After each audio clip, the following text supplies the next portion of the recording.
proverb, I am because we are, is the foundation of the ACBN YouTube channel. Tap in for all of our remarkable content and ecosystem mobilization through the phenomenal practitioners and thought leaders we engage on this channel. In the words of Adrienne Marie Brown, things are not getting worse, they are getting uncovered. We must hold each other tight to pull back the veil. Get ready for another amazing ACBN powered interview. Appreciate it, Brother Victor. And always at SETSI, we do want to acknowledge the original stewards of the various lands that we're on. So we can take a moment. We also acknowledge our ancestors. We acknowledge those who toiled without compassion or compensation and many forms of racism. We acknowledge all the elders and community stalwarts whose shoulders we stand on as we build, share, and learn together for our collective liberation and sovereignty. Our keynote speaker today is beloved brother YONIS Hassan, the Executive Director of the Justice Fund. I'll butcher the bio, YONIS, if you'd like to introduce yourself to the people. Absolutely. My name is YONIS Hassan. I'm the CEO of Justice Fund Toronto.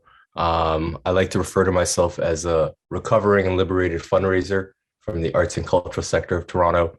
I've been in the not-for-profit world my whole life, working, as a fundraiser. My background is in international development, so I used to work as an aid worker. And since 2019, I've been working with Noah Forty Shabib, who's one of the co-founders of October's very own OVO, on this remarkable organization we co-founded together called Justice Fund, and I can't wait to share a little bit more about it with you all. Amazing. I mean, I would love for you to just go in, but I'll start off with a quick question. So your campaign last year calling out and calling in the philanthropic sector in Canada has never been done before, especially at the scale. So I'm so curious, what inspired that movement? Yeah, for those of you who don't know, last year we rented a 18-wheeler truck and wrote Canadian philanthropies hoarding over $85 billion of charitable dollars and parked it outside of City Hall. The same day, our friends at Philanthropic Foundations of Canada was hosting their annual summit, and it generated a lot of reaction, as you can imagine. In my remarks, I'll share a little bit about the reaction, but what inspired us was speaking with a lot of frontline organizations, speaking with a lot of grassroots groups and leaders across the city of Toronto, and trying to explain to them the role of philanthropy and how big Canadian philanthropy is. And every time I spoke to them about it, they were just shocked. They could not comprehend. No, they meant millions, Jonas. No, not billions, millions, right? So we had to visualize it for them so they can digest it.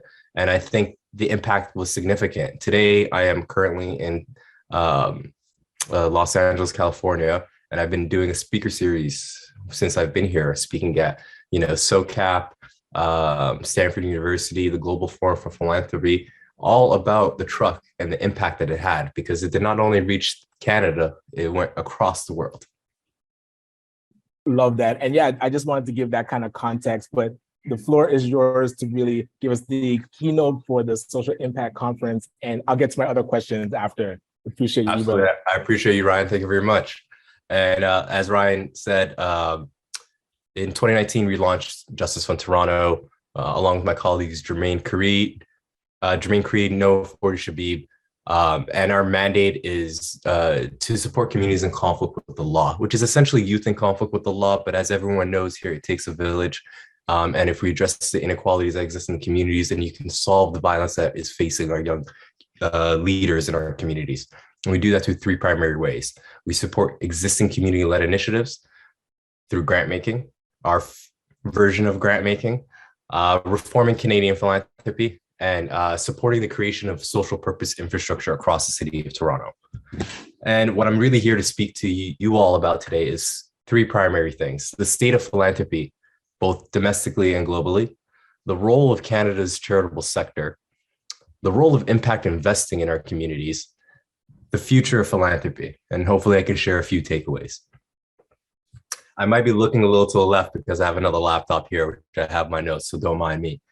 But what our sector has experienced over the last few years has been the tip of the iceberg in terms of reaction towards the philanthropic sector.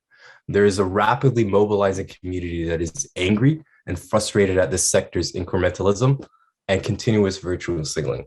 They're mobilizing, they're convening, they're learning, and educating each other about the harms of settler philanthropy. And most importantly, they're building a charitable sector without philanthropy as currently constructed. Canada is home to the second largest charitable sector in the world. Over 86,000 charities in this country that employs 10% of Canada's working GDP. It's large. We live in a city in Toronto that is socially, politically, and economically segregated, a city which is the fourth largest city in North America, the second largest financial hub, and is also the child poverty capital of Canada, where 84% of Indigenous children live in poverty, where 1/3 of racialized children live in low-income families, where we have neighborhoods that have up to 45% child poverty rates. These are the same neighborhoods that are socially, politically, and economically segregated. And you know the neighborhoods I am referring to, whether it's Malvern, Jane and Finch, York Southwestern. Comparatively, when you look at other neighborhoods similar to Rosedale or parts of the downtown core, our communities are not even comparable. And now more than ever, we need philanthropy to step up. For us, the role of philanthropy is to take risks, to transform society and fill the gaps that our government has.